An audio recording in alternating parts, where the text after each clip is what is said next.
Velkommen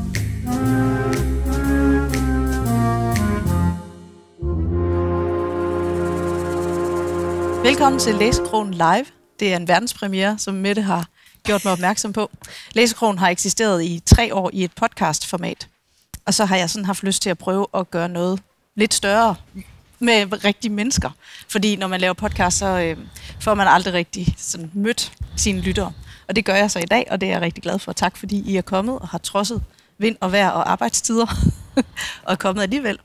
Og i dag har jeg så inviteret Mette Blume, som har skrevet Knald på datingjunglen. Og Mette har I måske set på tv en gang i det der famøse program, der hedder Gift ved første blik. Og det er ikke det, vi skal tale om. Jeg vil ikke afvise, at vi kommer ind på det, men lige i dag, så taler vi om den her bog.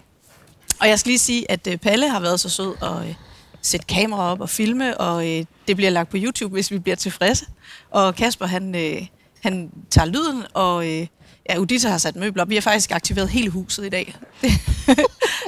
Og det er derfor, vi er rigtig glade for, at I er kommet, for ellers havde det faktisk været måske lidt for meget af det gode. Men nok praktik. Der er kopper og kaffe og sådan noget. Der er nogle kager, som jeg har hjulpet mine 10-årige med at bage. Så det var det. Så nu går vi i gang, og så siger jeg velkommen til Læsekrogen Live, og velkommen til dig, Mette Blume. Tusind tak. Du har skrevet Knald på datingjunglen. Ja. Og hvis man ikke har læst den, så skal man vide, at det er en lette genre, det er god underholdning, og det er en ret morsom vandring igennem en datingjungle, som man jo har tabuiseret allerede med den alder, du har, da det foregår. Det forstår jeg simpelthen ikke en lyd af. Hov, det er meget højt, ikke? Eller er det bare noget, jeg tror Kasper justerer. Kasper gør noget. Fordi det, man næsten altid hører, ja. Det er sådan noget Bridget Jones-agtigt, 30-årige pige skal ud på datingmarkedet, og så er det 20-årige og maks 40-årige. Ja, så går det vildt for sig, hvis de er 40 år, ikke? Puha. Ja. Og du var ikke hverken 20 eller 30, nej, da det her foregik. Nærmere de 50. Ja. Så allerede der, så er vi ude i at bryde nogle tabuer. Ja.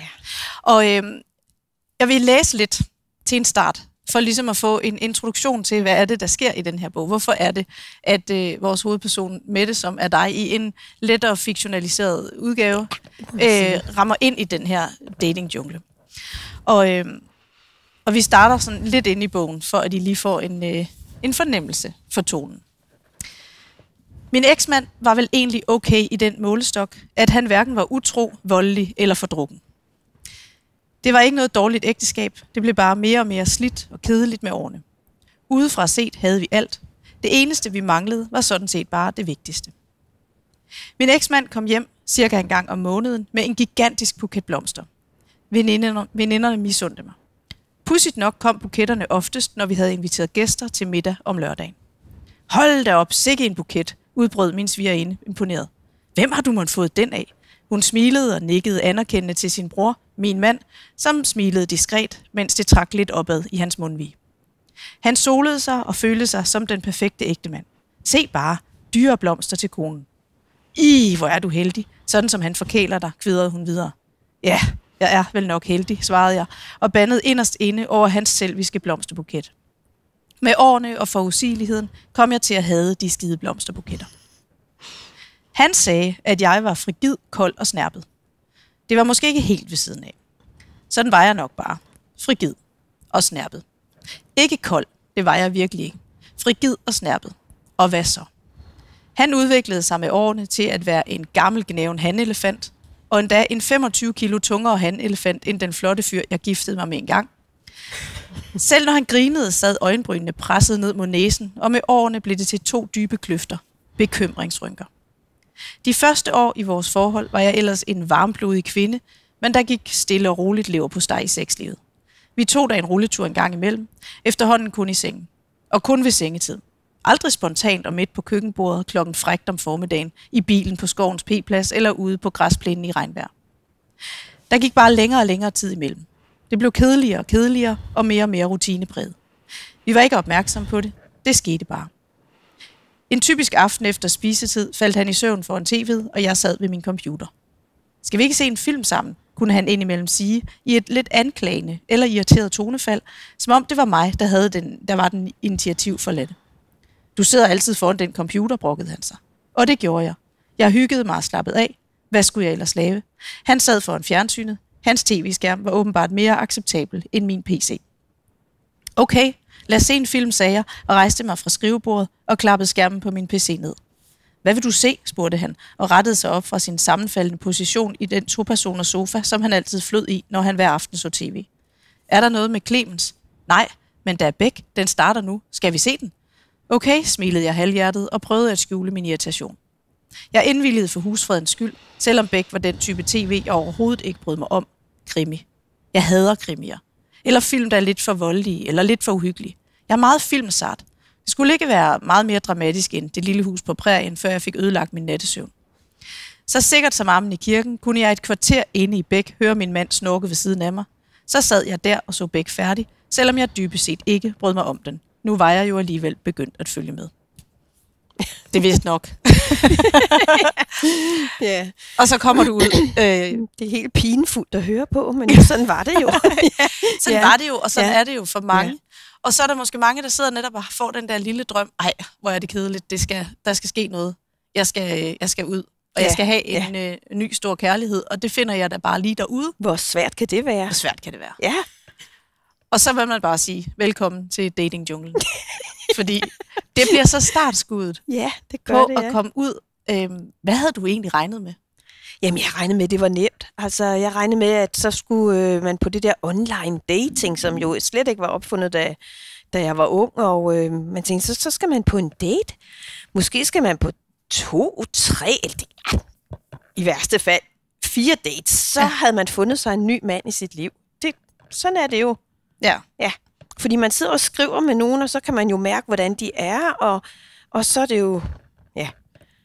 Og i skrivende stund, han er sagt, jeg tror, jeg har været på 100 dates. Ja. Ja, uden at spoile for meget, ikke? Ja, der kommer en del af dem her. Vi læser også lidt mere op lidt senere. Ja. Men de her dates, altså, det er jo ikke noget, der bare kommer. Og nu sagde du det selv, det her med datingprofiler. Ja. Nu om dagen bruger man Tinder, og det vi er faktisk, vi er før Tinder. Vi er før Tinder, ja. Ja. Så, men det du gør, du skal ind på en datingprofil. Ja. Og så skal du beskrive dig selv. Ja.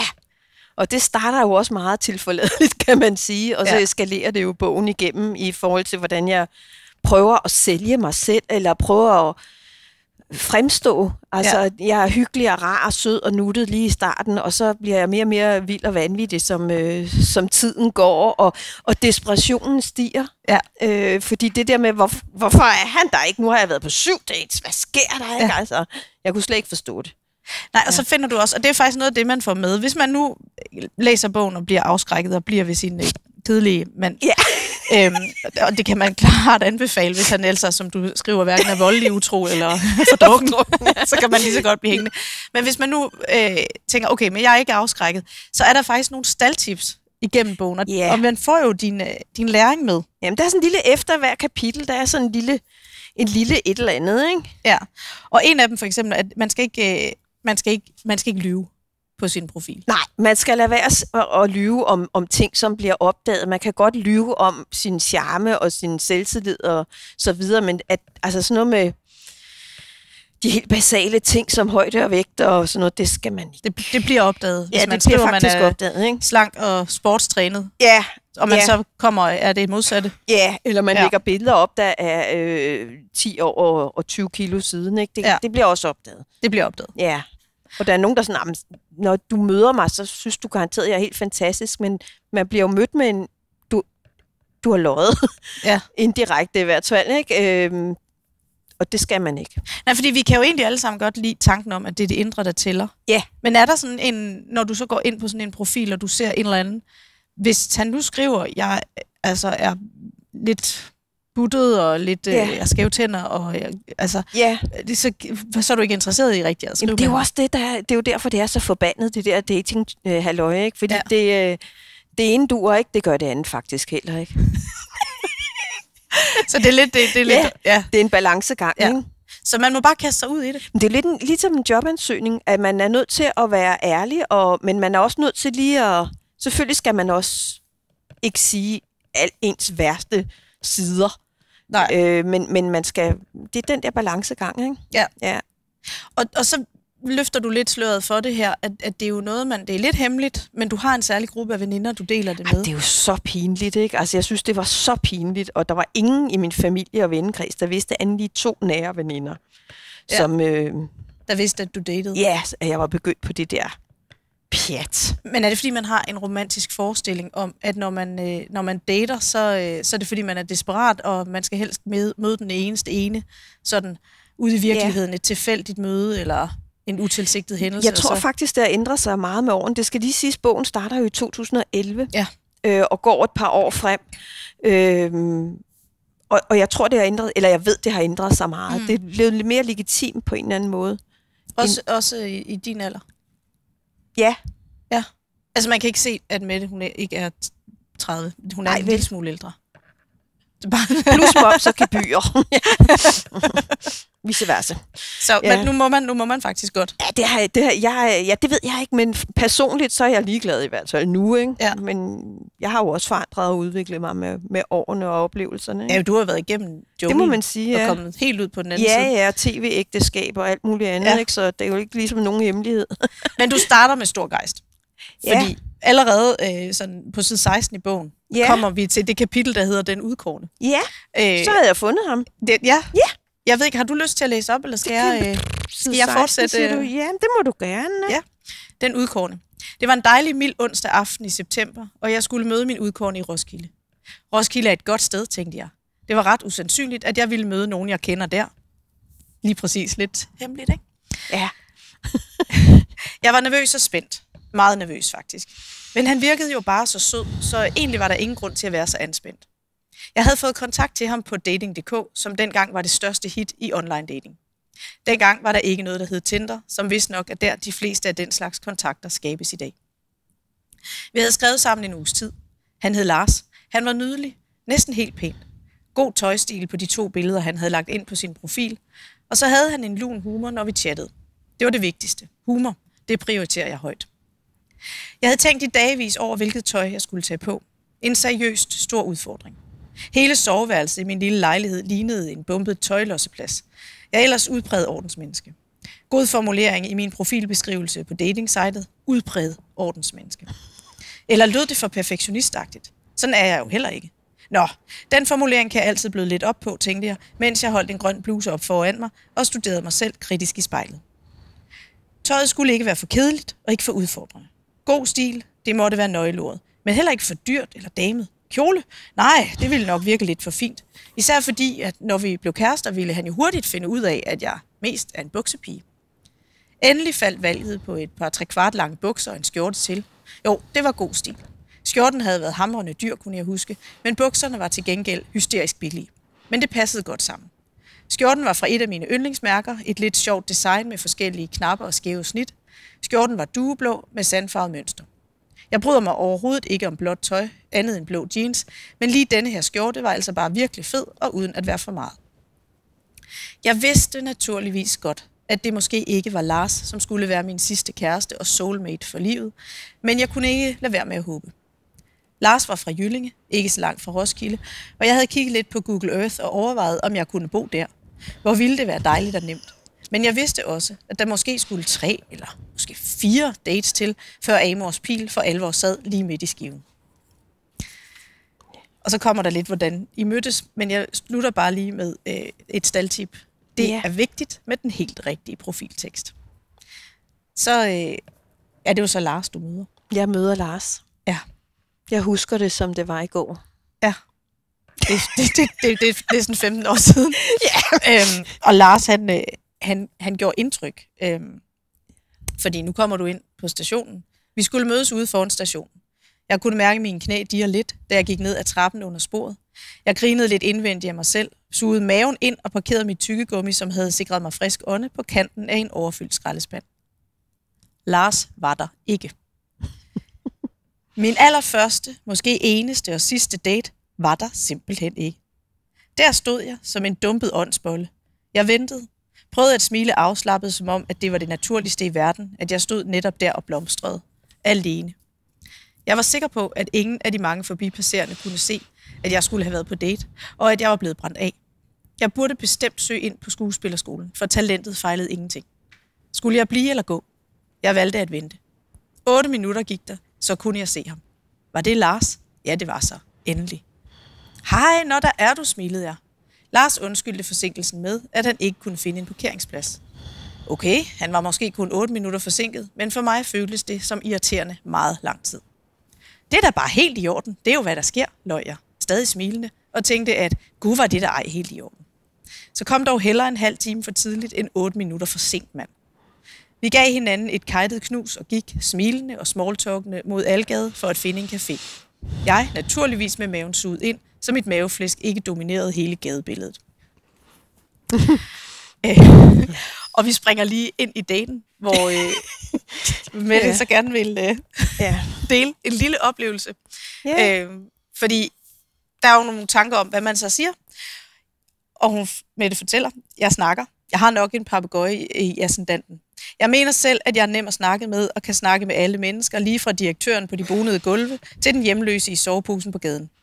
Jeg ved, om Lars tænkte, at jeg var god at snakke med, og syntes han, at han selv var god at snakke med. Har du så børn? Spurgte jeg. Ja, det har jeg da. En datter på 11 og en søn på 7 år, svarede Lars. Nå, hvor dejligt. Gudskelov, det ikke er blebørn, svarede jeg kægt med opspilede øjne og ekstra tryk på gudskelov. Lars tog en tår af sin vin og så lidt bister ud. Ham på 7 bruger faktisk blæ. Han er retarderet. Der blev stille. Jeg kunne have bidt tungen af mig selv. Retarderet. Hedder det ikke udviklingshæmmet? Og så kører det ligesom derfra. Hvad blev der af Lars? Ja, hvad blev der af Lars? Det er et godt spørgsmål. Vi blev i hvert fald ikke kærester, og vi tog heller ikke anden date. Nej. Alt gik galt, men jeg lærte noget. Ja. Jeg lærte for eksempel, at man skal huske at få et billede, hvor man kan se, han smiler, så man kan se, om han eventuelt har nogle tænder.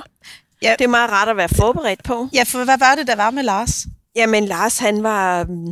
Altså, han havde skrevet, jeg kan ikke huske, om han havde skrevet, han var 1,374 eller sådan noget. Jeg er 1,69, det er super fint. Og så viste det sig, at han var sådan 1,65 eller sådan noget. Ikke? Og det er jo ikke fordi, at det egentlig gør noget, om han er 1,5 meter høj, eller om han er 2 meter høj. Men det der med, at man kommer og sådan ligesom bliver mødt af, det var ikke det, du havde givet dig ud for, ikke? Ja. Og det lyder så, det er jo ikke sådan en alvorlig løgn, men det er det der med at prøve at oversætte sig selv, ikke? Ja. Det bliver opdaget. Ja, og så kommer du jo også ind med en skuffelse og tænker, at han har løjet om det her. Hvad lyver han mere om? Jamen, men det er jo også mig selv, der var uerfaren i det der, fordi han var jo en sur, gnaven mand, ikke? Ja. Bitter og indsluttet og rasende på sin eks, og der var mange ting, hvor man bare... Og det var slet ikke det indtryk, jeg havde fået, da vi skrev sammen. Jeg tænkte, hvor var det hyggeligt og sjovt, der var han sød og sådan noget, ikke? Og han var bare ikke spor sød. Men er det ikke også en fordel, at man ligesom så kan lukke det ned lige der? Jo, altså det er jo også pudsigt nok, fordi det der med at lyve, jeg lyver også selv. Jeg lyver jo, når jeg siger, det gør ikke noget, du kommer for sent, det er hvad der sker, ikke? Ja. Og vi smager på noget vin, og det smagte simpelthen som eddike eller rævepisse eller et eller andet. Og så siger han, og så siger jeg, selvom den smagte rent, du sagt, forfærdeligt, ikke? Man sidder der sådan, i stedet for at sige, den er godt nok slem, den her vin. Skal vi ikke sende den tilbage? Ja, lige præcis. Jeg kan bedre men det er ligesom, man sidder der og prøver at være lidt sød og prøver at være lidt ordentlig, ikke? Og man siger, når daten slutter, nu må vi lige hjem og sove på det, og så må vi lige snakkes ved, i stedet for at sige, adios amigo, ikke? Og god tur hjem, ikke? Ja, det... Men gør man det? Tager man anden og tredje date en gang imellem? Ja, men ikke med Lars. Nej, ikke med Lars. Ikke sådan nogen, hvor det er helt håbløst. Det ville jo være spild, både hans tid og min tid, ikke? Og så skulle du også helt til Roskilde. Og så skulle jeg helt til Roskilde, ja. Men selvfølgelig tager man anden date, hvis der er en eller anden form for nysgerrighed, ikke? Ja. Du kom på flere dates. Det må man sige ja til. Og nu tror jeg faktisk næsten, det er din tur til at læse højt. Oh shit, ja. Hvad skal jeg læse højt? Det er på side 88. Ja. Det er Lasse. Det er Lasse. Og han var faktisk en sød mand. Lasse var en sød mand, ja. Og det er fordi, jeg kommer sådan til at grine, når det er her. Ja, men vi er på en date, og så siger Lasse lige pludselig, jeg er sulten, skal vi ikke finde noget sushi? Lasse kiggede spørgende på mig. Jeg fornemmede, at han ikke havde lyst til at spise alene. Dejligt, det kan vi godt, svarede jeg. Vi fandt en lille sushibar i starten af Godt og Skade, og vi fik det sidste ledige bord. Lasse bestilte en menu uden at spørge mig. En udsøgt sushi-menu med alt muligt smart tilbehør. På det tidspunkt var sushi stadig et ret nyt hit for mig. Jeg var ikke ligefrem rutineret. Jeg nappede da lige en af de der sukkerærter i en mundfuld, for sukkerærter spiser man jo med bælg og det hele. Delikat. Eller ikke. Det var så ikke sukkerærter, men et af mammebønner, som har en træ og uspiselig bælg. Jeg tykkede og tykkede og tykkede ihærdigt på den seje bønnebælg. Jeg ville for alt i verden ikke tabe ansigt og spytte den ud. Enten var Lasse høflig, eller også opdagede han ikke min kæbers kamp med bælgen. Han sagde i hvert fald ikke noget. Til sidst sank jeg bare den sandpapirsagtige masse. Kunne mærke den ru bælg hele vejen ned gennem halsen. Det var som at synke en levende blæksprutte, der hverken ville op eller ned. Ned kom den til sidst. Jeg jagtog Lasse klemme bønnerne ud af bælgen. Så lærte jeg det. Jeg grinede indvendigt af mig selv. Mette, din bondeknold. Du må godt tage lidt vand, hvis du trænger til at skylle. Hvis jeg trænger til at synke lidt. Ja. Ja. Ja. Og det er jo det der, man holder jo en facade, ikke? Jo. Altså, fordi det startede allerede på første date. Du bruger enormt meget tid på, hvad du skal have på, og du overvejer for dyrt og for ved. Og så kommer du her, og det gør du jo egentlig hver gang, overvejer. Ja, det er frygteligt, det match der. Tøjkrisen. Ja, hver eneste gang. Ja. Og så, men nu sidder du der, og det er egentlig gået sådan næsten okay. Ja. Og så kommer den der bønne der. Ja. Hvad er det, der gør, at man ikke bare spytter ud? Ja. Altså, fordi Hvorfor gør man ikke hvis bare du det? nu havde siddet over for ham, og I havde været et par, så ville du jo have sagt, fy for pokker, hvorfor sagde du ikke det? Ja, eller hold da op, jeg eller? troede, det var en af de andre der, man spiser med bælge, ikke? Altså, jeg er country girl, ikke? Altså, jeg ved det ikke, men jeg tror, man bliver ved at gøre det der, fordi man prøver at være interessant og attraktiv og smart og lidt bedre, end man egentlig er, ikke? Ja. Så det blev heller ikke lige til noget med Lasse-daten. Ja, der kommer noget senere. Nu skal vi ikke Vi skal ikke spoile men meget. Vi læser lidt op. I er nødt til at læse bogen. Ja. Den er faktisk ret sjov. Ja. Det er sagt i al beskedenhed. Ja, den er faktisk ret sjov. Ja. Men så kommer du til noget, og det er jo her kommer der en beskrivelse, som vi er nødt til at have med, fordi det er simpelthen party i provinsen. Fordi du skal til singlefest. Shit, ja. Jamen, det er længe siden, jeg har haft fingrene i bogen egentlig, så det er sådan, nu kommer der sådan nogle ting op igen, som bare retraumatiserer dig, jeg fortæller om det. Så, men altså, det er singlefest i Slagelse, og det har du ikke været før, og jeg tror, det er jo også sådan noget, en gang vil man ville kalde det enkebal. Det er jo også sådan lidt tabu, det der. Jeg tror, det hed i 80'erne, ikke? Ja, på Damhuskronen, der hed det enkebal, ikke? Ja, og så tager man til sådan noget der, ja. Og det er jo meget målrettet. Det må man sige, ja. Og du tager afsted med en veninde, der hedder Annika, og du så, når du selv skal sige det, fantastisk godt ud en aften. Spændt op til lir og klar til at nedlægge alt på min vej. Jeg havde en yderst velsiddende sort kjole på med tyldskørt og 3/4 lange ærmer. Min topmave var fuldstændig usynlig. Min push-up BH fik mine bryster til at fremstå lidt mere prangende, end de egentlig var, og kjolens store bådudskæring fremhævede min beskedne kavalergang. Jeg havde gjort mig umage og lagt en flot, kraftig make-up. Farver er godt i farveløse januar. Håret var sat op til narrestreger.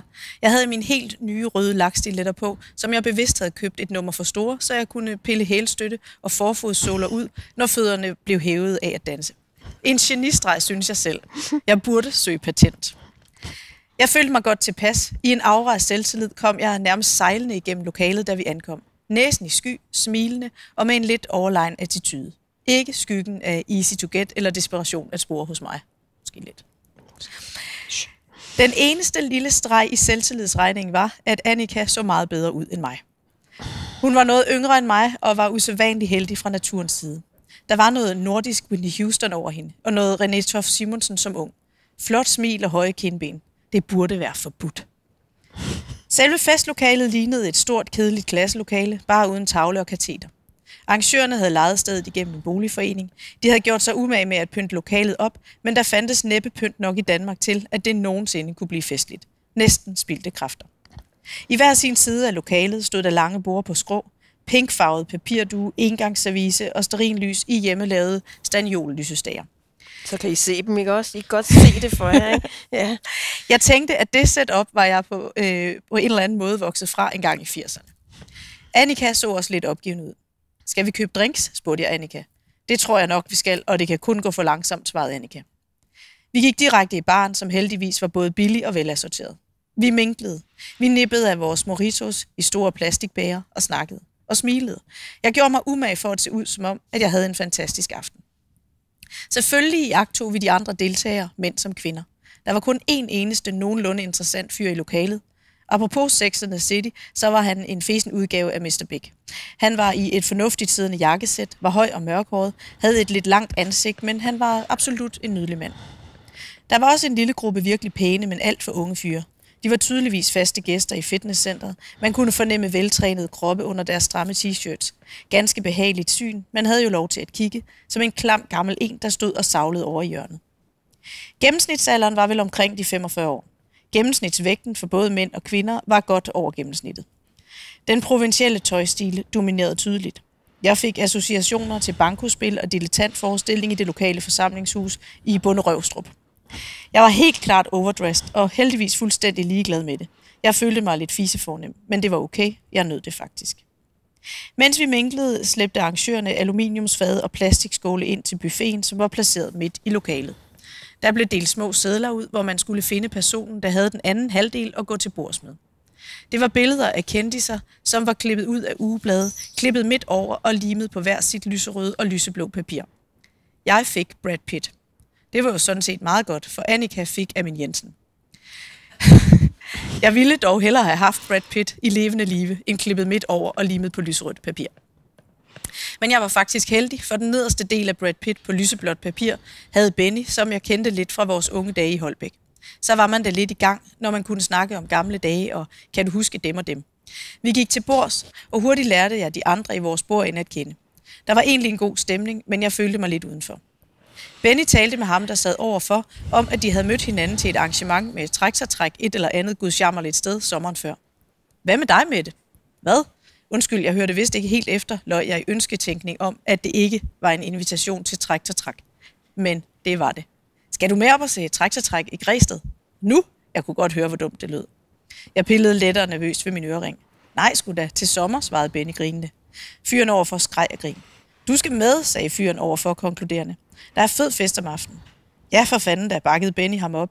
Det er skide sjovt, når der er nogen, der instruerer i at danse line dance. Der er ikke én, der får lov at sidde ned. Det lød mere som en trussel end et løfte. Jeg tror ikke, jeg kan den dag, svarede jeg frisk og krummede tær i stiletterne. Hvad i himlens navn lavede jeg i den dialog? Du skal med, sagde Benny meget bestemt, slog sig på låret med et ordentligt klask og tog en slurk af sin øl med 3 fingre på halsen og albuen højt i vejret. Haha, det må vi lige snakkes videre om, svarede jeg smilende, mens jeg rejste mig op. Jeg skyndte mig op til baren og bestilte en dobbelt strawberry daiquiri. Og så behøver vi vist ikke blive der. Var det noget, du frekventerede rigtig mange gange? Lad mig se. Nej, jeg var der den ene gang, og det var fuldstændig, som man troede, det var. Så igen en lille tabu. Party i provinsen, ja. En lille fordom. Ja, måske. En fordom. Ja, men en fordom, der blev bekræftet, ikke? Ja. Og det er jo heller ikke, fordi det skal være Café Victor eller sådan noget, men det var virkelig tungt. Ja. Og så når man endda er overdressed. Ja, det er jo altid noget. Så det er men bedre der ikke er du at jo være. så, fordi du siger jo selv, der er jo sådan nogle kendiskort, der er klippet og sådan noget. Og det var jo før du selv ligesom blev sådan en halv-kendis type. Ja. Så du er meget anonym der. Ja. Og alligevel skiller du dig nok lidt ud med din... Ja, ikke lige så meget som Annika, men... Nej. Men ja, jeg tror, vi shinede lidt, og det gjorde egentlig aftenen udholdelig på en eller anden måde, i stedet for, hvis man havde blendet for godt ind. Ikke? Man kunne bedre ligesom holde det ud på en eller anden måde. Ja. Man får lidt en fornemmelse af, at dem, der kommer der, og dem, der er på datingmarkedet i lang tid, det er dem, der sådan ligesom er i overskud, som ikke møder nogen på naturlig vis. De er alle sammen en lille bitte smule... underdressed. Ja, eller naturlige og normale i forhold til mig. Ikke? Det er jo godt, at folk slapper af i det, de er i. Ikke? Og det er jo fint nok. Ikke? Ja. Det er jo mit lille handicap altid at skal have læbestift på. Ikke? Ja. Så. Ja, det er det med facaden. Ja. Nu skal vi næsten have en lille positiv oplevelse også. Ja. Fordi dem er der altså også mange af, jo, ikke? Ja, der er mange og det er jo lidt sjove ting og gode ting også, ikke? Ja. Fordi det er jo ikke en helt dårlig rejse, du har været på. Nej, du har mødt en masse mennesker. Ja. Og du, på et tidspunkt, så finder du faktisk også en i bogen, spoiler vi lidt, som du kommer til at blive glad for i en tid, ikke? Ja. Men er det så der, fordi man har mødt hinanden på den forkerte måde, at det måske ender med ikke at gå? Nej. Altså det er jeg nødt til at sige, at jeg kender faktisk pænt mange mennesker, der har mødt hinanden på Tinder og dating og hvad ved jeg, som har været sammen i mange år, og gift og bor sammen, børn og så videre. Ja. Så det er ikke, det virker for nogen. Det gør det altså, ja. Det gør hvis man finder det rigtige match. Ja. Helt sikkert, ikke? Du finder på et tidspunkt en, som du siger faktisk, han var faktisk lidt for god til dig. Så han var over gennemsnittet. Ja. Skal vi høre lidt om ham? Er det Michael? Ja, det er Michael. Ja. Og vil du læse ham? Nej. Eller det kan jeg godt. Men han var simpelthen så dejlig. Altså. Ja. Men så skal vi ikke høre ham der er så dejlig, som hedder Michael. Vi skal høre lidt om Michael. I på en café. Ja. Personalet på caféen, 2 meget unge piger, skulede lidt efter os. De ville tydeligvis gerne lukke caféen og have fyraften. 4 glade veninder i starten af 30'erne, der havde siddet ved bordet foran os, rejste sig og gik. De grinede højlydt og så ud til at hygge sig gevaldigt. Michael og jeg blev enige om, at det nok var en mødergruppe, der var sluppet afsted uden mænd og børn. Vi var de sidste gæster på caféen. Det var lige før det blev pinligt. Pludselig rejste Michael sig. Kom, sagde han med det skønneste smil og rakte mig sin arm. Jeg tog den selvfølgelig straks, og vi gik ud i den kolde efterårsaften. Så stod vi der foran den mennesketomme café. Skulle vi bare tage hjem hver især? Jeg ville gøre alt for at vinde mere tid med denne skønne, sandsynligvis kommende kæreste. Jeg kender et hyggeligt sted lidt op ad vejen. Skal vi have en sidste drink? Jeg risikerede selvfølgelig en afvisning. Jeg er frisk, svarede Michael uden tvivl. Pyha. Så vi slendrede arm i arm hen til baghuset. Et lille værtshus, hvor jeg faktisk havde været en del gange tidligere. Drink og drink. Det blev til 2 classic fadøl. Baghuset var mørkt og ægelt tilrådet. Selvom det var en søndag aften, var der høj stemning, musik og ret pænt fyldt op med mennesker. Vi satte os ved et langt bord, hvor der sad nogle andre. Vi faldt i snak med nogle fyre, der sad ved nabobordet. Fyrene og Michael viste hinanden billeder af deres biler på deres telefoner. Boys will be boys, tænkte jeg, og var boblende lykkelig indvendig. De 4 glade mødergruppeveninder var der også. De kendte åbenbart fyrene. En af pigerne lænede sig hen over bordet over mod mig for at overdøve musikken og de højrystede bargæster. Er I på date? Spurgte hun mig. Ja, vores første. Det går rigtig godt, svarede jeg. Hun smilede oprigtigt varmt til mig. Vi tænkte nok, det var en date, da vi så jer på caféen, smilede hun. Vi snakkede om, at I klæder hinanden rigtig godt. Virkelig? Tak, fik jeg fremstammet. Jeg havde garanteret de vildeste julelys i øjnene. Hvis jeg døde i dette sekund, ville jeg dø lykkelig. Men jeg døde ikke. Jeg kom bare fysisk tættere og tættere på Michael, som var færdig med at udveksle bilbilleder med de andre fyre. Eller også kom han tættere på mig. Og så kyssede vi. Jeg ved ikke, hvem der startede, men det er jo også fløjtende ligegyldigt. Først meget, meget forsigtigt, udforskende og blidt. Jeg lukkede øjnene og nød turen. Bløde læber mod hinanden. Mange langsomme og fine kys, som om det var første gang, vi begge prøvede at kysse. Dog uden det føltes akavet eller begynderagtigt. Så mødtes 2 nysgerrige tungespidser, der hurtigt blev bløde og våde. Langsomt, men insisterende. Jeg kyssede.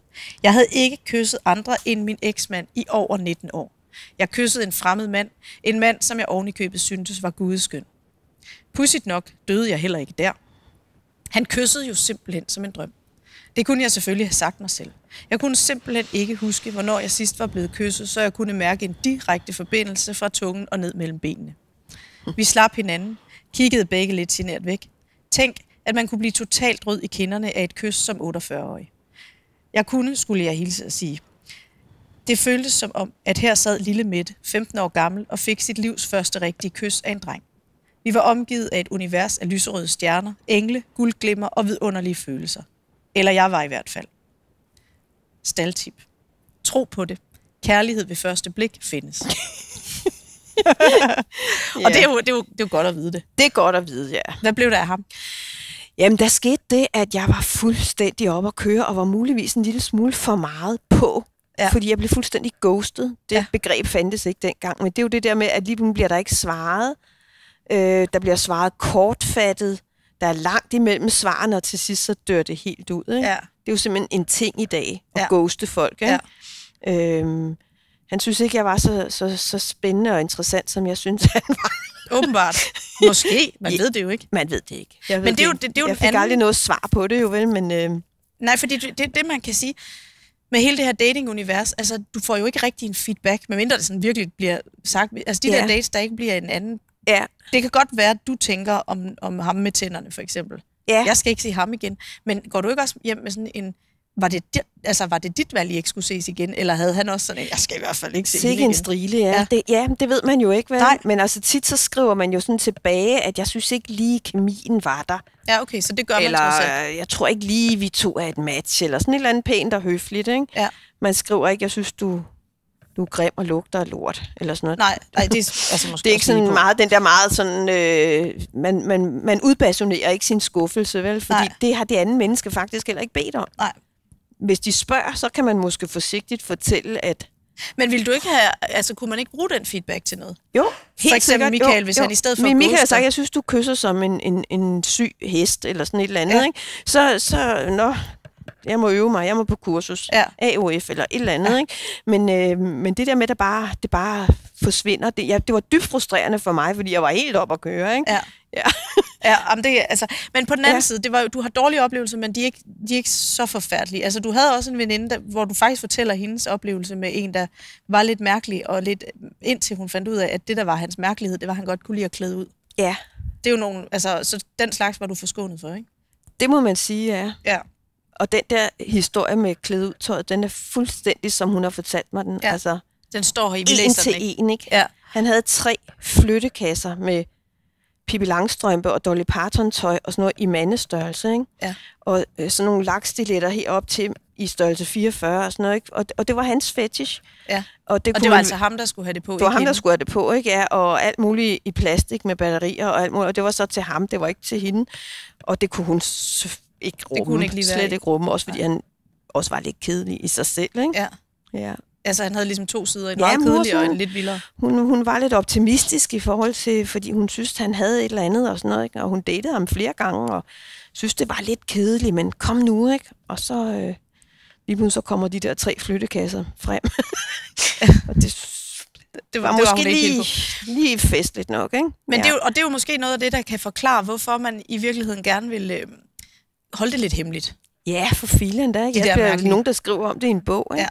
Ja. Og nu er du så, det er jo ikke så meget, du skriver om det, men at der er nogle mærkelige ting, man måske ikke har lyst til at fortælle, når man skal hjem og fortælle sin mor, at nu har man været på date med en eller anden, og han var godt nok mærkelig. Ja. Men altså, så du går hemmeligt med det. I en periode, så fortæller du det heller ikke til dine børn. Nej. Fordi... Altså, min ældste søn var flyttet hjemmefra, så det var ligesom sådan, han var... Men min yngste var hjemmeboende, ikke? Ja. Og meget følsom i forhold til... faren havde jo fundet, min eksmand havde jo gang i en ny kæreste og sådan noget. Det var ligesom okay, men altså jeg skulle bare bage pandekager og være en sød mor, ikke? Og ikke have... Du er også alt for gammel til at date, du er jo klam, gammel gris, ikke? Ja. Så, det er ikke engang løgn, ikke? Så det kom som et kæmpe chok, ikke? Ja. Og så kører du det hele super duper hemmeligt. Ja. Indtil du, her hvor bogen slutter, på et eller andet tidspunkt, så starter der sådan et mærkeligt tv-program. Vi er nødt til at tale om elefanten i rummet. Vi taler om elefanten. Ja, det gør vi. Og så siger du, det nye tv-program, hvor deltagerne blev gift, uden at have mødt hinanden. Jeg så godt en reklame, hvor de søgte deltagere, men kunne du virkelig finde på det, spurgte Signe, det er så en veninde, mistroisk. Ja. Nej, det er bare gas. Så desperat er jeg sgu da ikke, grinede jeg. Det var en fantastisk hyggelig eftermiddag. Godt, der fandtes veninder. Ja. Men det der med at være desperat, det er også en ting, der går lidt igen i bogen, fordi det går også igen i mange af de der profiltekster på de der dating sites. Jeg er ikke desperat, men jeg er fuldstændig i panik over, at jeg ikke har en kæreste. Nej, det står der jo ikke vel, men det der med at være desperat, det er en fyting. Puha, så skal du skamme dig, så er du ikke et godt menneske, og så får du aldrig en partner her i livet, hvis du er desperat. Føj! Ja. Altså, det er virkelig en ting, stadigvæk. Ja. Det står stadigvæk rundt omkring, jeg er ikke desperat. Det er ligesom om, det må du endelig ikke tro om mig. I stedet for at sige, jeg er faktisk lidt desperat. Men ligger der i ønsket om at finde en partner, ligger der noget angst for ensomhed og selvfølgelig gør det da det. Gammel på plejehjemmet og blive, glemt og overset? Er det så skamfuldt at være bange for ensomhed? Det er så skamfuldt, ja. Okay. At man ikke har nok i sig selv, ikke? Mm. Og man faktisk gerne vil have den der tosomhed og sådan noget. Ja. Det. Men så går du så kan man sige, så er du så på et tidspunkt desperat nok. Til at du går fra at date sådan lidt halvhemmeligt. Der er nogle få, der ved det. Din søn finder jo også ud af det. Det må man sige, ja. Og så skal du simpelthen til sådan en casting på... På Gift ved første blik, ja. Og hvordan tager du skridtet fra datingjunglen til det? Jamen, det er jo... Nu er jeg også en lille smule forlystelsessyg, ikke? Ja. Altså, det er jo også det der med oplevelsen, og det er sjovt og spændende og sådan noget, ikke? Og jeg ved jo godt, statistisk set, så får man ikke en partner i Gift ved første blik. Der er nogle få. Ja. Der har været vi har lige haft sæson 10, der er kørt her i efteråret, og der er en 3-4 stykker, der er 5 med hver gang. Der er en 3-4 par, som har fundet hinanden på den måde. Over alle de år. Og det er de unge. Ja. Der er ikke nogen af de modne, som finder nogen af den vej. Nej. Af det der professionelle match. Man bliver jo matchet op af nogle psykologer og sådan noget, ikke, som sidder og gransker profiler. Og jeg ved godt, altså der er nogle ting, man ikke må tale om, fordi man simpelthen, når man er medvirkende, er der en eller anden form for tavshedspligt. Men kan lige spørge lidt alligevel, fordi det er jo en lang proces. Ja. Vi ser, hvad er der, 10 afsnit, eller 8 afsnit af en times varighed, der er vist 8, hvor der er så 5 par. Ja. Så hvad ser vi sammenlagt med en time af hver par, en time af hver par cirka, spredt ud over noget? Ja. Hvor mange timer filmer I? Altså, hvor mange timer bliver 500? Nej, det er bare noget, jeg siger. Jeg ved det jo ikke, men der bliver jo filmet. Man er sammen man er gift i lige knap 6 uger. Ja. Og det starter 14 dage før. Ja, okay. Der får man at vide 14 dage før brylluppet, du skal giftes. Så det er jo 8 uger, kan man sige, hvor man har en kameramand i nakken. Ja. Ja. Om ikke hver dag, så næsten hver dag. Og de dage, der ikke er kameramand på, der selvfilmer man med sådan en fordi jeg undrer mig jo lidt, ikke? Fordi vi ser jo altid, at man får opringning og siger, at du skal giftes. Ja. Og jeg har jo så lidt, havde de ikke opdaget kamerafolkene i stuen? Altså det vil jeg jo i hvert fald lige tænke over. De siger til folk, at vi tager ud til et antal af dem, der ligesom er med i den allersidste pulje. Så man er med i opløbet. Så det lyder som om, at der måske er 20-30 stykker tilbage, som de tager ud og filmer hos, og så ringer de op og siger, at du skal overhovedet ikke giftes, for du er alt for desperat. Nej. Men altså, det er sådan, det tror man jo lidt, men det viser sig jo bagefter, det gør de jo ikke. Så det gør de slet ikke? Nej, de tager kun ud til dem, der skal med, ikke? Okay. Ja. Så, og det der, man må ikke udtale, man skriver under på, man må ikke udtale sig om nogen som helst forhold vedrørende gift ved første blik. Nogen som helst forhold. Men alle udtaler sig jo til pressen, mens det står på, før, under og efter, ikke? Ja. Så det er sådan lidt... Men vi tænker nu, det er et par år siden sæsonen kørte, så vi er ikke så bange for fuldstændig iskold, for jeg siger ikke mere her, end jeg vil sige til Se og Hør, eller Billedbladet, eller sådan noget. Så det... Jamen, det er godt. Ja. Så det kan være, der er nogen, der har Men jeg vil jo rent faktisk gerne skrive en bog om mine oplevelser. Ja. Og det kan du ikke. Kan jeg ikke. Så skal du fiktionalisere det. Ja, og så er det jo ikke en bog om mine oplevelser. Så er det jo noget andet. Ja. Det er jeg gået lidt væk fra. Men jeg tror, altså dem, der kan huske den sæson, havde nok sådan en følelse af, at for dig var det en rigtig dårlig oplevelse. Fordi det var sgu ej. Nej, vel, det var det ikke. Men der sker jo det, at du bliver jo den der er en lille bitte smule sær. Ja. Ikke desperat nok til at lægge dine særheder fra sig. Nej, er det ikke sådan, det er rigtigt, ja. Altså, og det fylder så meget i de 8 uger, og det fylder det hele på tv. Ikke? Ja. Det er ligesom, de har lige pillet de der få sekvenser, hvor at jeg er pisseirriterende i almindelige menneskers øjne. Var du pisseirriterende i dine egne øjne? Ja, altså jeg var stresset, og jeg var ikke tryg i den situation, jeg var i med den mand og et kamera. Og der var ikke ordentlig opbakning fra de der psykologer og sådan noget. Man var lidt bare sådan ud over en kant. Ja. Nu filmer vi, at du ruller ned ad bjerget og ser, hvor meget du slår dig. Ikke? Ja. Der var ikke... Hvis nu de havde sagt til mig fra starten af, vi vil faktisk gerne fokusere på, at du er veganer. Hun er veganer. Så rejser de sig op og går. Nej, jeg lever plantebaseret, men det fyldte seriøst ingenting, da vi var gift, mig og min eksmand. Men de få gange, man ser, at vi snakker om det, der er det ham. For jeg ved godt, det er en varm kartoffel. Jeg ved godt, det er et brandfarligt emne. Jeg er jo ikke idiot. Nej. Så jeg ved godt, det er ikke noget, vi skal snakke for meget om. Men de få gange, vi snakker om det, der er det ham, der starter med at spørge. Ja. Men det bliver lige... Ja. Så det ser ud som, jeg sidder... Ja, det ser ud som om, du sidder og siger... Ja, jeg tager den op. At ligesom det er mig, der starter den, og han sidder bare og ser helt træt ud. Ikke? Og hvis jeg havde vidst det, så havde jeg sagt, hvorfor spørger du, hvis ikke du har lyst til at vide det, ikke? Og det er også, I har rigtig, rigtig mange måltider hen over alle de det må man sige, men de måltider, man klipper fra, det er der, hvor det sker. Ja. Og så sker der noget andet, som også stiller at der, hvor du adskiller dig fra andre mennesker. Fordi når du er veganer, så er det jo fordi, du har en særlig kærlighed og omsorg for dyr. Ja. Og det har du også til den hund, du så har på det her tidspunkt. Nej. Ja. Nej, det er jo Gunnar.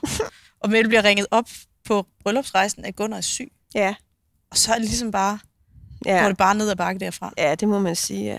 Og det bliver jo også lidt en del af historien. Det er måske i virkeligheden det, der gør, at vinklen med veganer bliver spændende, fordi hun er da godt nok tosset, mand. Hun bliver helt slået ud af den der. Hun græder bare, fordi hendes elskede lille hund dør, ikke? Ja, men hun overhovedet elsker en hund. Nu har hun fået en mand, hvor desperat kan man være. Ja. Og du kommer jo igennem det, men du bliver jo den der... Altså, jeg lægger låg på. Ja. Jeg lægger låg på, i den grad, ikke? Hvordan kommer du igennem? For det er jo ikke bare dig, der er ked af, at din hund er død, og et dårligt match og en dårlig date, hvor manden ikke er veganer. Ja. Det her, det er foran hele Danmark. Ja. Ja, men der er så mange små ting, som gør, at jeg bliver pissesur, rent ud sagt, ikke? Fordi for eksempel nede på han er så ligeglad med mig og min syge hund. Ja. Han synes bare, det er irriterende, fordi nu skal vi hygge os, nu skal vi drikke, vi skal have noget alkohol, ikke? Ja. Hele tiden helst. Og så begynder den der hund at blive syg, og jeg begynder at blive følelsesmæssigt påvirket, og det er bare, hvor irriterende, ikke? Ja. Og på et tidspunkt, der sidder jeg og snakker med dyrehospitalet nede i Spanien, hvor vi er på bryllupsrejse. Vi skal hjem dagen efter. Og jeg sidder og snakker med dyrlægen, og jeg er helt i mine følelser. Ja. Jeg er helt ikke kontrolleret på en eller anden måde. Ikke? Og jeg er altså et relativt kontrolleret menneske. Men lige der er jeg bare helt... Ikke? Ja. Og så kommer han over, mens jeg sidder og taler fra Spanien til dyrehospitalet. Og så går han over og lægger hånden på mig og siger, er der noget, jeg kan gøre? Og så siger jeg nej. Og så snakker jeg videre med dyrehospitalet. Han sætter sig over på caféen. Og så bliver der klippet til en af eksperterne. Så kommer han og tilbyder Mette sin hjælp og sin støtte. Men hun afviser ham. Jesus Christ, ikke? Ja. Så det blev godt tv? Sådan blev det bare hele vejen igennem, at det blev ligesom sådan vinklet. Ja. Ret uheldigt. Ja. Og den der mand, jeg var gift med, og det tør jeg også godt sige for åben kamera, at han blev også vinklet til at være den der rare, hyggelige levemand, som ikke? Ja. Og han sidder og siger også nogle ting for åben kamera, som man bare siger, fuldstændig grebet ud af luften. Ikke? Og du var bare hvad var det, kold, frigivet veganer? Ja, der var oven i kød lidt for glad for din hund. Ja, og sur og sær. Hvordan lægger man det der bag sig og stiller sig op? Og det er stadigvæk ikke lagt bag mig på en eller anden måde. Vi sidder jo også og taler om det nu, kan man sige. Nu har jeg lige været til en fest i lørdags, hvor sammen med en masse fra Gift ved første blik, alle sæsonerne. Ja. Og så er det ligesom sådan kommet op igen, ikke? Ja. Og inklusiv min eksmænd, og vi er på kram og hej og Facebook-venner og sådan noget. Ja. Men til ligesom, så kommer de der følelser frem igen, fordi det er også, når den sidste udsendelse er færdig, så er det også bare... Ja, så bliver man bare kastet ud med dig. Der er ikke noget at blive fuldt op på, og det står jo til evigt tid inde på min borger.dk. Der står jeg gift med den mand. Ja, det er rigtigt. Jeg bliver rigtig gift, ikke? Ja. Rigtig gift og rigtig skilt. Har du fortrudt, du var med? Nej. Og hvis de ringer i morgen og siger, er du frisk? Vi har fået et afbud. Ja. Tag mig, jeg elsker offentlig spanking, ikke? Altså, det er så en anden af dine særheder. Det er en anden af mine særheder, ja. Det er det der forlystelsessyge, ikke? Ja. Der er ikke noget, der slår dig af pinden? Der er masser, der slår mig af pinden, men jeg er sådan lidt en tumling. At når jeg vælter, op igen, ikke? Hvad med hele datinglivet? Altså, er du der, hvor du tænker, nej, jeg behøver ikke nogen? Ja, både og. Ja. På en eller anden måde, så er jeg stadigvæk desperat. Inderst inde i min sjæl, ikke? Ja. Men jeg har... Sidst ved første blik startede for mig for 3 år siden. Der kommer man til den første casting. Ja. Og jeg har ikke været på date siden da. Okay. Fordi der ligesom lægger man det væk, fordi nu skal man være med i det her eksperiment og gå all in og gøre sig umage. Så skal man jo ikke rende og fjolle rundt på dates samtidig. Og så da det var færdigt, tænkte jeg, nu skal jeg ud og give den gas, ikke? Men det skulle jeg ikke. Nej. Det var bare sådan, nej tak. Og du kommer aldrig på den igen? Man skal aldrig sige aldrig. Nej. Det kan være, jeg er på om 5 minutter, eller om 5 år, eller det ved man ikke. Nej. Men lige nu, nej tak. Nej. Ja. Og nu stiller jeg bare sådan et spørgsmål, der i virkeligheden ikke har noget med bogen at gøre. Men jeg tænker bare, er det sådan en uetisk måde, man laver tv på, godt tv på? Eller er det et okay eksperiment?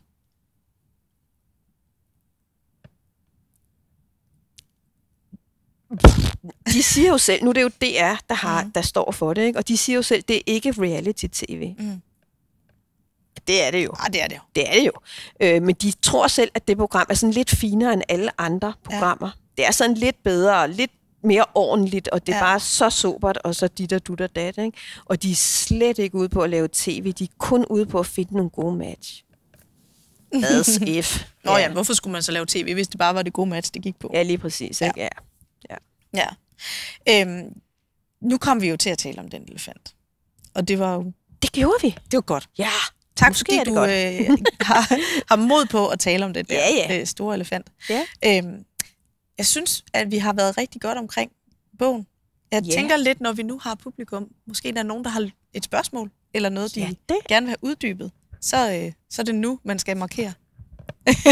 Så er det nu eller aldrig. Så er det nu. It's now or never. Ja.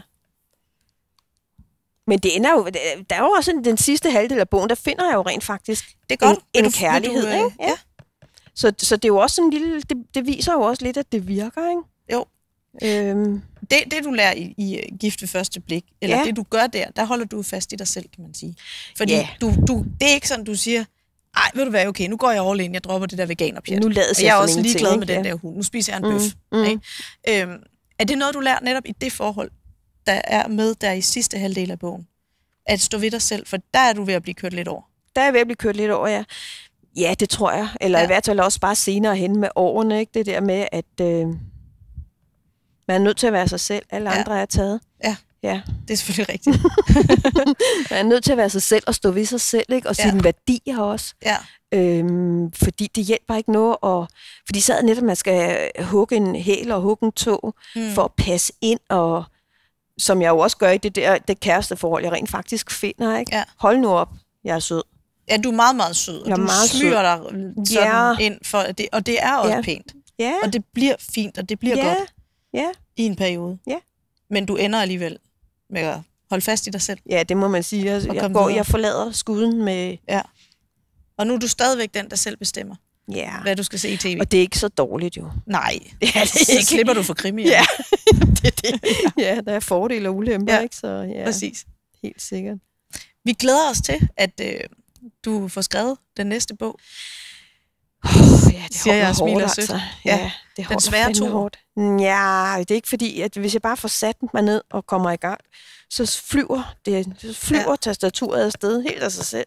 Men lige at få åbnet det og komme i gang, det holder hårdt. Ja. Så jeg har skrevet en 10-15.000 ord eller sådan noget. Ikke? En bog er på 70.000 plus minus. Ja. Så jeg er sådan i gang, kan man sige. Men der går lidt tid. Det er godt. Så kan I nå at få den læst. Dem, der ikke har læst den. To gange måske. Ja. Og det kan den godt. Ja. Og den er fyldt med staldtips, og man kan også bruge den til gave, hvis man nu kender en nyligt single. Nej, det er ikke kun til singler. Jeg synes simpelthen også til folk, det er faktisk rigtigt. Ja. Og nu vil jeg sige, at jeg lå mig lidt forføre af forlaget med titlen, fordi jeg synes ikke, at at dating skulle indgå. Nej, hvad skulle den så hedde? Det ved jeg ikke. Der var mange ting op at vende. Ja. Men det var faktisk også med lyd. Den ligger også som lydbog på e-reolen gratis, hvis nogen vil det. Jeg synes, det der dating, det kan godt være, at det, som et menneske i et parforhold, kan du ikke have sådan en liggende på dit natbord, vel? Nej, det er rigtigt. Det kan godt være sådan lidt, ikke? Men... Jamen, der står dog i det mindste ikke en håndbog. Nej. Det kunne du godt. Manual i dating, det vil være lidt man kan også sige, hvis man godt kan lide Bridget Jones, og egentlig godt vil spejle sig i en, der ikke er 29, men 49, så er den rigtig god. Ja. Den er underholdende, den er sjov. Ja. Skal vi lade det være ordene? Ja, der skulle være spørgsmål. Jamen, hej nu. Ja. Vi har uddybet alt, hvad vi kunne uddybe. Stil så nogle spørgsmål. Men du bliver jo nok hængende lidt. Ja. Og så kan man jo tage en lille kop kaffe og få en lille sludder. Ja. Og så skal jeg lige huske at sige, at der er Læsekrogen live igen den 27. februar, samme tid og sted, kl. 11 her på Bølgen. Og der er det Hans Frederik Munch, som har skrevet en helt fantastisk trilogi. Ja. Meget charmerende. Jeg har kun læst de 2 første, og de er super Ja, men du skal have fat i den tredje, den er rigtig god. Virkelig, ja. Og så er det igen den 20. marts, hvor det er Sanne Bjerg, som kommer. Og hun er jo også interessant. Fortalte mig på et tidspunkt, at hun skrev en debutroman, som blev meget anmelderros. Så kom hun på forfatterskolen og fik at vide, at hun overhovedet ikke kunne skrive, og så havde hun en skriveblokade på 30 år. Ja, så, det giver mening. Den glæder jeg mig til at møde. Det giver mening. Også. Men tusind tak, fordi du kom. Jamen, tak fordi jeg måtte komme. Ja. Og tak fordi I kom. Fantastisk. Tak.